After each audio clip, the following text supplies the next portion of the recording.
In this tutorial, I will show you how to add auto captions in your video if you are speaking or telling about something in a video so you can add automatic captions for it. I have a video where an interview is going on, and they have this amazing ability to create but I want to add captions, so just go to text option, click on auto captions if you are speaking clearly so captions quality will be mind-blowing. Caption will appear on screen according to speech, so select any effect which you want to use for caption. I select this one. Now captions are generating.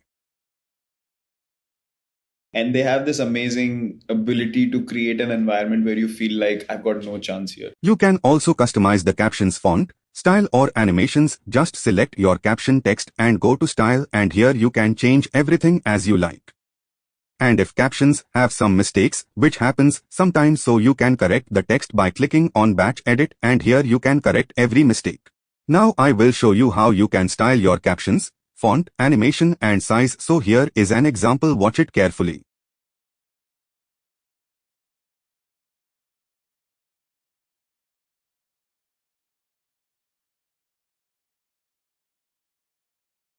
And they have this amazing ability to create an environment where you feel like I've got no chance here. So it's just an example. You can customize much better in your way. Just use fonts, color, animation according to you.